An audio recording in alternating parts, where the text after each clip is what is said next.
आज हम बात करेंगे मिस्टर मनीष विजयवर्गीय जी से, जो एक अभिभावक एकता आंदोलन के संयोजक हैं। लॉकडाउन के दौरान अभी जिन स्कूलों ने प्रायोगिक परीक्षा कराई और स्कूल टीचर्स को बुलाया, क्लासें लगाई, ऑफलाइन क्लासें चलाई, उनके टीचर्स कोरोना से प्रभावित हुए हैं और इसमें कुछ टीचरों की डेथ हुई। इसके बारे में ज़्यादा जानकारी के लिए आगे बात करते हैं मनीष विजयवर्गीय से। मनीष सर, मैं आपसे जानना चाहता था कि अभी कोरोना के दौरान कई स्कूल ने ऑफलाइन क्लासेस चलाई जी, जिसकी वजह से उनके टीचर्स भी कोरोना से पीड़ित हुए और ये भी सुनने में आया कि कई टीचर्स की भी डेथ भी हुई है। इस पर क्या कहना चाहेंगे आप? जी बिल्कुल, ये एक बहुत ही दुख भरी समाचार खबर है, लेकिन कहीं ना कहीं हमको झकझोरती है। और जयपुर शहर की मैं बात करूं तो एमपीएस स्कूल के आदरणीय सर संजय जी, जो पीटीआई वहाँ के थे, वो हमको छोड़ के जा चुके हैं। और साथ में डीएवी स्कूल के जो आदरणीय रामपाल जी हैं, वो इस दुनिया में नहीं रहे, शिक्षक हैं। और प्रदीप सर जो हैं डीएवी के, वो आईसीयू के अंदर दुर्लभ जी के अंदर एडमिट हैं। और पिछले 3 दिन पहले एमपीएस के एक स्कूल में, एमपीएस स्कूल की एक शाखा के शिक्षक हैं, वो भी कोरोना से देह छोड़ चुके हैं अपनी, मुझे नाम अभी ध्यान नहीं आ रहा है उनका। तो ये कहीं ना कहीं हमको झकझोरता, शिक्षा परिवार के अंग हैं। और मेरी को जानकारी अभिभावकों से मिली, एमपीएस के अभिभावक हैं, उनका कॉल आया, उन्होंने बताया कि आज बच्चे पूरे दिन रो रहे हैं और शाम को हमारे घर में खाना भी नहीं बना। मनीष जी हमारे शिक्षक जो हैं वो एक्सपायर हो चुके हैं। और ये वही शिक्षक थे जो ऑफलाइन कक्षा के में कहीं ना कहीं, जब ऑफलाइन स्कूल ज़बरदस्ती से ले रहे थे और बच्चों को ज़बरदस्ती बुलाया जा रहा था, तब ये शिक्षक ड्यूटी के ऊपर थे। मैं कहना चाहूँगा, शुरू से हम ये बात कह रहे हैं कि हम लोग क्यों आखिर संवेदनाओं को से मुँह मोड़ रहे हैं। ना केवल विद्यार्थियों के जीवन को जोखिम में डाला, जिन लोगों ने ऑफलाइन के लिए ज़बरदस्ती करी स्कूलों ने, बल्कि अपने शिक्षकों को भी उनकी जान को जोखिम में डाला। और ये अभी पिछले 3 दिन के अंदर 3 शिक्षक हमारे बीच में जा चुके हैं। मैं अभिभावक एकता आंदोलन राजस्थान की तरफ से, तमाम अभिभावकों की तरफ से उनको श्रद्धांजलि देता हूँ। और ये कहीं ना कहीं कुछ संदेश है हमारे बीच में कि हम इस तरह से ना करें। स्कूल के जो मालिक हैं, स्कूल के जो मैनेजमेंट्स हैं, वो खिलवाड़ ना करें अपने शिक्षकों की ज़िंदगी के साथ और बच्चों की ज़िंदगी के साथ। कोरोना पता नहीं अब आगे कब तक चलेगा, लेकिन इसने हमको ये सिखाया है कुछ। आगे आने वाले समय में हाथ जोड़कर विनम्र निवेदन है कि जीवन को कभी भी और किसी चीज़ से बड़ा न माने। कोई परीक्षा ऐसी नहीं है बड़ी जो जीवन से बड़ी हो, हमको जीवन बचाना है, ये समझना होगा। आज सर, कोरोना जिस गति से बढ़ रहा है, उसमें आपको क्या मैसेज देना चाहेंगे स्कूल्स को? और स्कूल संचालकों को तो देना ही होगा, और पेरेंट्स को भी क्या मैसेज देंगे, स्टूडेंट्स को क्या मैसेज आप देना चाहेंगे? जी बिल्कुल, आपने सही कहा कि जीवन का हर घटना कुछ ना कुछ इंसान को सिखाती है, यदि वे सीखने का भाव रखे। हर व्यक्ति, चाहे उम्र कोई भी हो, उसके अंदर एक विद्यार्थी जिंदा रहना चाहिए। इस कोरोना ने हम सबको बहुत ही गहरे संदेश दिए हैं। यदि हम इन संदेशों को समझ पाए तो शायद जीवन आगे सार्थकता को प्राप्त होगा। वरना तो इस दौर को देखकर मुझे चंद लाइन याद आती है कि ये दौर एक ऐसा दौर है जिसने इंसानियत को कहीं ना कहीं शर्मसार कर दिया है कि पाप बढ़ता ही जाए, जाने कैसे ये धरती थमी है। एक गीत मुझे याद आता है। तो ये चिकित्सा और सेवा का जो क्षेत्र है, सेवा शब्द को पूरी तरह शर्मसार कर दिया गया है। कोविड के इस पिछले 1 साल के कालखंड ने हमको दिखाया।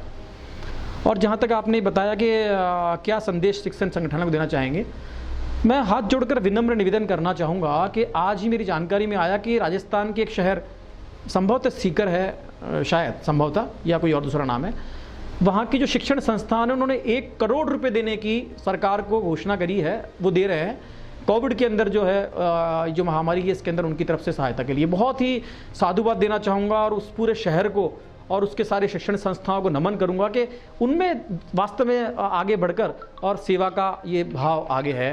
जयपुर शहर के अंदर मैं रहता हूँ, जयपुर राजधानी है, और मैं तमाम, मुझे वो स्कूल की बिल्डिंगें बड़ी बड़ी याद आती है। मुझे ध्यान आ रहा है सीडलिंग स्कूल, आदरणीय संदेश जी बख्शी से मैं निवेदन करना चाहूँगा, वो एक एसोसिएशन का के अध्यक्ष भी हैं। साथ में मुझे ध्यान आता है स्कूल IAS इंटरनेशनल स्कूल, एक 5 स्टार इमारत है।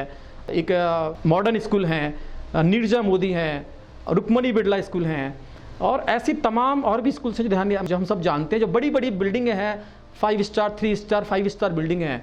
मैं निवेदन करना चाहूँगा कि ये इंसानियत का दौर है। आप सब लोगों ने ये जो बिल्डिंगें बनी हैं, ये कहीं ना कहीं सरकार की सहायता से बनी है। और ये बिल्डिंग हम अभिभावकों के खून पसीने की कमाई का इसके अंदर कुछ हिस्सा है। बिल्डिंग फंड के नाम के ऊपर हम सबसे वर्षों से हमने भी अपनी तरफ से समर्पण दिया है उस बिल्डिंगों को बनाने के अंदर।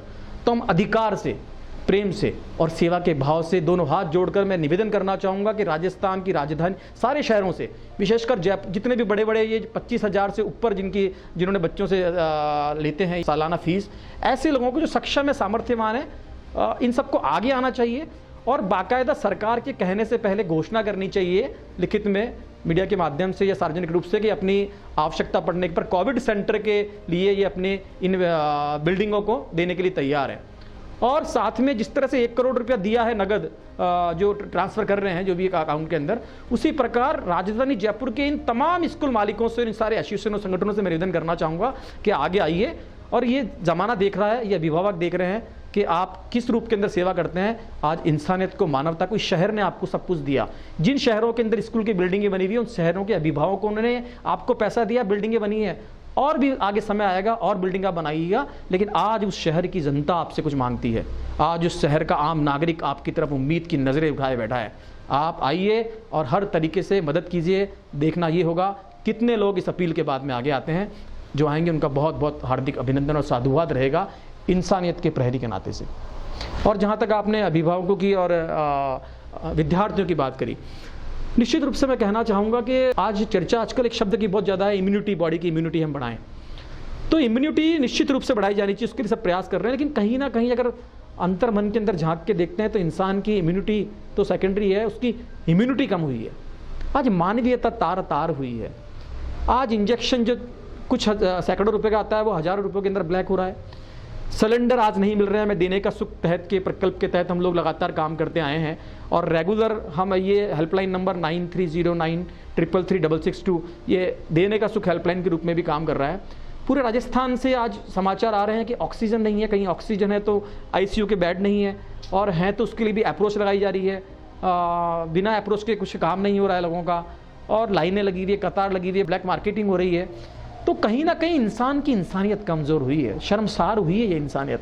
मैं दोनों हाथ जोड़ के निवेदन करना चाहूँगा, ये दौर चल जाएगा। प्रकृति का एक नियम है, हम जो देते हैं वो लौट कर आता है। यदि हम में कुछ भी सामर्थ्य है, हमारा तन से, मन से, धन से, किसी भी रूप में ईश्वर ने, नियामत ने यदि हमको मजबूती दी है, आज अवसर आया है हम उन लोगों की मदद करें जो पुकार रहे हैं, जिनके आंखों के अंदर आंसू है, दर्द है, जो जीवन को पुकार रहे हैं, मददगारों को पुकार रहे हैं। मैं निवेदन करना चाहूँगा, उस परमेश्वर को निमित्त समझते हुए आगे आइए और इस इंसानियत को, मानवीयता को का समय है। ये बहुत पूरी ज़िंदगी आगे पड़ी हुई है, हम फिर कमा लेंगे, लेकिन आज कोई मौका अगर पड़ जाए तो चूकिएगा मत। ये अवसर है, वास्तव में नीडी हैं, आत्माएं प्यासी हैं, लोग पुकार रहे हैं, मददगारों की तरफ देख रहे हैं। ऐसे में यदि हम, ईश्वर ने हमको कहीं योग्य बनाया है, आगे आइए, तन से, मन से, धन से, जिस भी रूप में हो सके मदद कीजिए, दुआओं से, प्रार्थनाओं से।